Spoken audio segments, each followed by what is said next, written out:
Oi, gente, tudo bem? Capítulo 29. Olha como passou rápido, né? O tema de hoje é aceitando sua missão.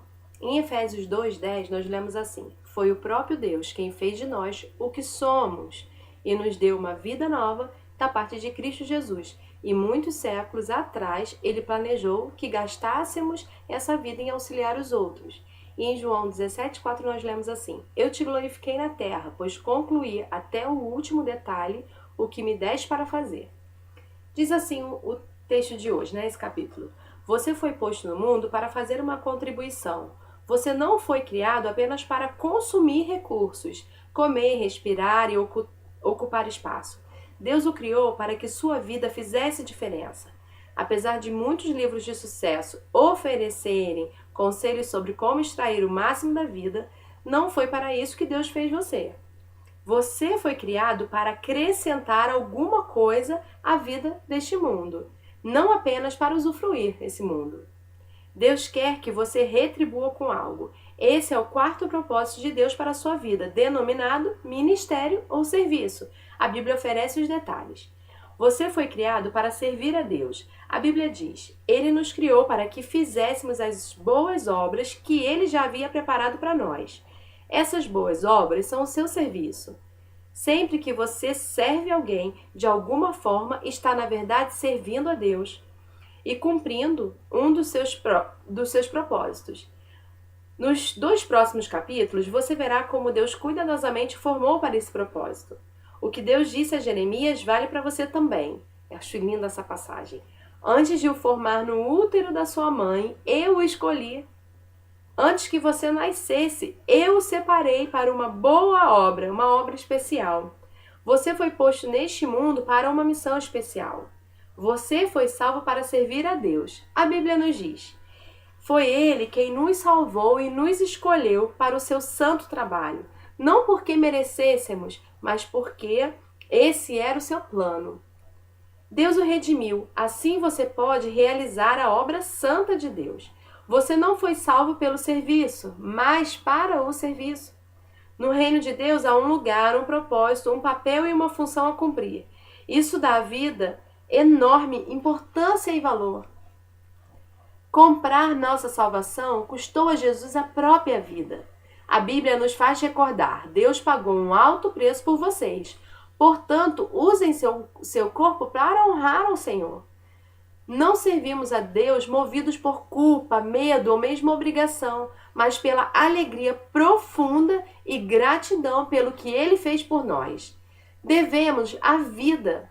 Pela salvação, nosso passado foi perdoado. Nosso presente ganhou sentido e nosso futuro está garantido. À luz dessas incríveis vantagens, Paulo conclui: Por causa da grande misericórdia divina, peço que vocês se ofereçam completamente a Deus como um sacrifício vivo, dedicado ao seu serviço. O apóstolo João ensina que nossos préstimos amorosos às outras pessoas demonstram que somos verdadeiramente salvos. Nosso amor uns pelos outros dá testemunho de que já passamos da morte para a vida. Como é esse sentimento pelos outros? Você verdadeiramente pode falar que você ama o próximo?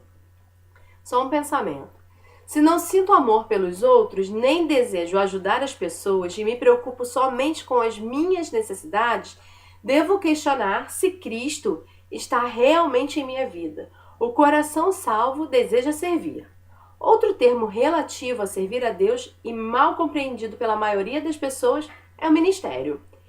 Quando a maioria das pessoas escuta a palavra ministério, pensa logo em pastores, em padres, em algo em relação assim, dentro da religião. Mas Deus diz que cada membro de sua família é um ministério, é um ministro. Na Bíblia, as palavras servo e ministro são sinônimas, assim como serviço e ministério. Se você é cristão, então é um ministro, e quando está servindo, está ministrando. Quando a sogra de Pedro foi curada por Jesus, ela imediatamente se levantou e começou a servi-lo, usando o novo dom da saúde. É exatamente isso que devemos fazer. Somos curados para ajudar os outros. Somos abençoados para ser uma bênção. Somos salvos para servir e não para ficar sentados esperando pelo céu. Você nunca se perguntou por que Deus não leva você para o céu imediatamente após aceitar Jesus? Por que nos deixa em um mundo tão decadente? Ele nos deixa aqui para que cumpramos os propósitos dele. Deus, depois que você é salvo, o Senhor tenta usá-lo para cumprir os propósitos que ele traçou. Deus tem para você um ministério na igreja e uma missão no mundo. Você é chamado para servir a Deus. Enquanto cresce, você deve pensar que ser chamado por Deus é algo que somente missionários, pastores, freiras e outros trabalhadores ou obreiros de tempo integral experimentam. Mas a Bíblia diz que todo cristão é chamado para servir. O chamado para a salvação inclui o chamado para servir. Ambos são o mesmo chamado. Independentemente de seu emprego ou carreira, você é chamado para ser um cristão servindo em tempo integral. Um cristão não servo, ele é uma contradição. A Bíblia diz: Deus nos salvou e nos chamou para sermos o seu povo. Não foi por causa do que temos feito, mas porque este era o seu plano e por causa da sua graça. E Pedro acrescenta: vocês foram escolhidos para falar acerca das excelentes qualidades de Deus que os chamou. Sempre que faz uso das habilidades que Deus lhe concedeu para ajudar os outros, você está cumprindo o seu chamado. A Bíblia diz: vocês agora pertencem a Ele para viver uma vida útil no serviço de Deus. Quanto do seu tempo você tem utilizado no serviço de Deus? Em algumas igrejas na China, dão-se as boas-vindas aos novos convertidos dizendo: Jesus agora tem um novo par de olhos para ver, de ouvidos para escutar, de mãos para ajudar e um novo coração para amar os outros. Uma razão pelo qual você precisa estar vinculado a uma igreja é o cumprimento de seu chamado para servir outros fiéis de maneira prática. A Bíblia diz: todos vocês reunidos são o corpo de Cristo e cada um de vocês é um membro separado e necessário desse corpo. Seu serviço é desesperadamente necessário no corpo de Cristo. Basta perguntar em qualquer igreja local. Cada um de nós tem um papel a desempenhar e cada função ela é importante. Não existe serviço pequeno para Deus. Todos os serviços são importantes. Não importa qual é o serviço que você presta. Se você presta para Deus, ele é importante. Se você está servindo alguém, ele é importante. Não importa se você é o pastor da igreja, se você é o padre, se você é o zelador, se você simplesmente é alguém que toma conta do estacionamento. Para Deus, tudo isso tem a mesma importância, não faz diferença. O que faz diferença é a forma que você serve. De modo igual, não existem ministérios insignificantes na igreja. Alguns são visíveis e outros são desempenhados nos bastidores, mas todos são importantes. Ministérios pequenos ou revelados podem fazer grande diferença na vida. Em minha casa, a luminária mais importante não é o enorme lustre da sala de jantar, mas é a pequena luz noturna que me impede de tropeçar quando me levanto à noite. Não há uma correlação exata entre tamanho e importância. Todo ministério ele é importante, pois todos dependemos uns dos outros para atuar. O que acontece quando uma parte do seu corpo deixa de funcionar? Se uma partezinha do seu corpo deixar de funcionar, você vai adoecer, não é verdade? O resto do corpo sofre. Imagine se seu fígado ele decidisse começar a viver por conta própria. Dissesse assim: estou cansado, não quero mais servir esse corpo, quero um ano de folga só me alimentando. Tenho de pensar no que é melhor para mim. Deixe que outra parte do corpo assuma minha tarefa. O que aconteceria? O corpo morreria. Milhares de igrejas locais hoje estão morrendo por causa de cristãos que não têm vontade de servir. Eles se portam como meros espectadores. E o corpo acaba sofrendo, o corpo num todo, né? A ordem é servir a Deus. Jesus foi categórico. A atitude de vocês deve ser igual à minha, porque eu, o Messias, não vim para ser servido, mas para servir e dar a minha vida por muitos. Para os cristãos, servir não é uma opção, tampouco algo a ser encaixado em nossa agenda quando há tempo disponível. Servir é a essência da vida cristã. Jesus veio para servir e para dar. Esses dois verbos também devem orientar nossa vida. Serviço e doação resumem o quarto propósito de Deus para a nossa vida. Madre Teresa disse certa vez: viver em santidade consiste em realizar a obra de Deus com um sorriso. Quando você faz de coração, você faz sorrindo, você faz alegre, não é verdade? Então, muito sábia né, essa citação dela aqui. Viver em santidade consiste em realizar a obra de Deus com um sorriso. Jesus ensinou que a maturidade espiritual jamais será um fim em si mesma. A maturidade é para o ministério. Crescemos para nos doar. Seguir aprendendo mais e mais não é o suficiente. Precisamos agir de acordo com o que sabemos e pôr em prática o que afirmamos acreditar. Impreensão sem expressão causa depressão. Estudar sem trabalhar leva à estagnação espiritual. A antiga comparação entre o Mar da Galileia e o Mar Morto ainda é verdadeira. O Mar da Galileia é cheio de vida porque recebe água e também deságua. Porém, no Mar Morto nada sobrevive, pois ao contrário do primeiro, não deságua.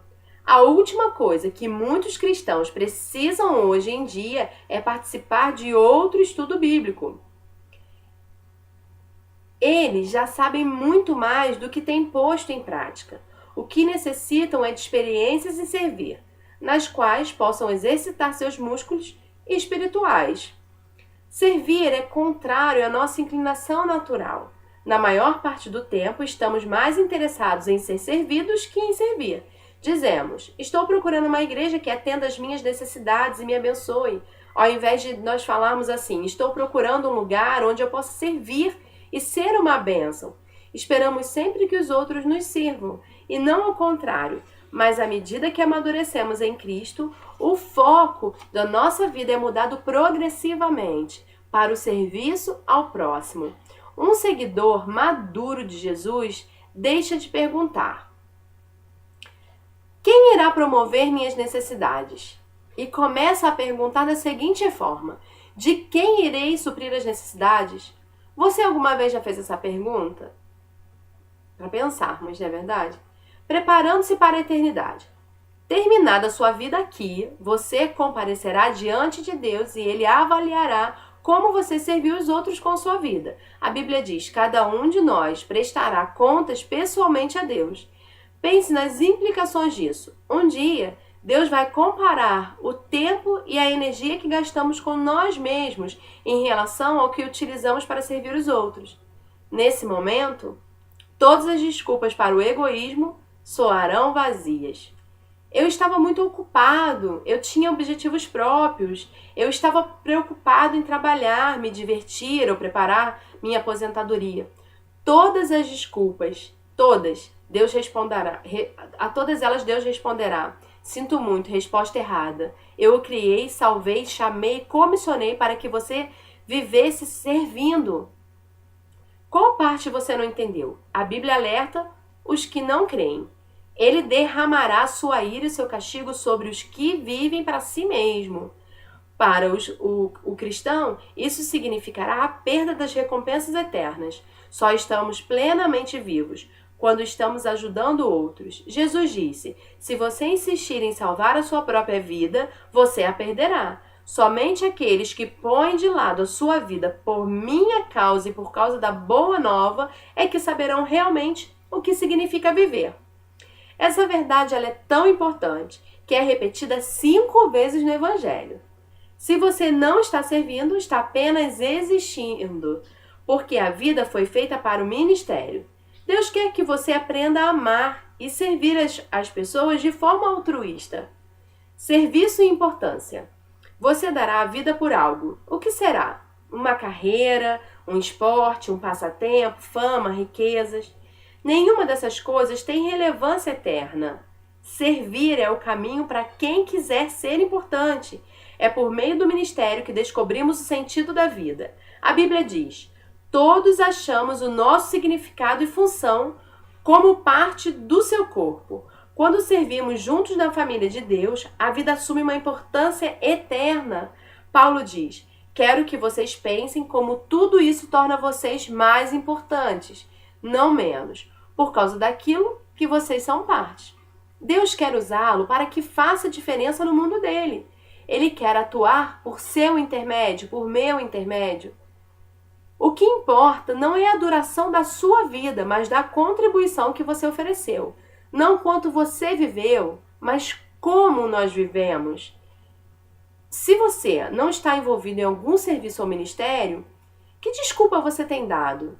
Abraão era velho, Jacó inseguro, Lia não tinha nenhum atrativo, José foi maltratado, vendido, imagina só. Moisés era gago, Gideão era pobre, Sansão era codependente, Raabe era imoral. Davi teve uma amante e todo tipo de problemas familiares. Elias tinha tendências suicidas. Jeremias era depressivo. Jonas era relutante. Noemi, ela era viúva.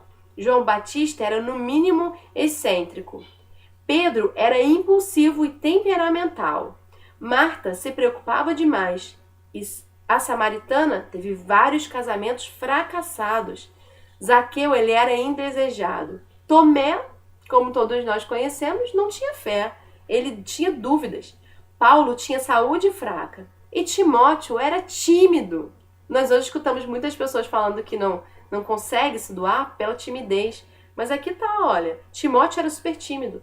Aí está uma boa variedade de pessoas desajustadas. Mas Deus usou cada uma delas em sua obra, da forma que Ele quis, que Ele escolheu. Ele também usará, se você parar de apresentar desculpas, parar de olhar para o que está em volta de você, que está atrás de você, na sua frente, e começar a olhar para Ele. Vamos seguir a Cristo. Um tema de reflexão de hoje: servir não é uma opção, hein? Um versículo está em Efésios 2:10. Somos criação de Deus, realizada em Cristo Jesus, para fazermos boas obras, as quais Deus preparou antes para nós os praticarmos. E uma pergunta de hoje: o que está me impedindo de aceitar o chamado de Deus para servi-lo? Bom, quero te agradecer por você ter assistido esse vídeo, te dizer que eu acredito muito que, da obra do Espírito Santo em nossa vida, e te falar para que volte amanhã. Amanhã estaremos no capítulo 30, Formado para Servir a Deus. O livro está quase acabando, olha só, falta um pouquinho, né?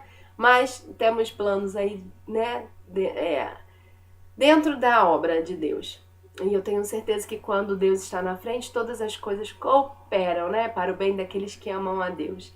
Então, que o Senhor venha abençoar você e a sua casa. Desculpas pelos erros. Como eu já disse em alguns vídeos, eu decidi não editá-los, porque eu acho que assim fica mais natural. E eu tenho aprendido à medida disso. Muito obrigada, por vocês terem ficado aí comigo. Que Deus abençoe grandemente.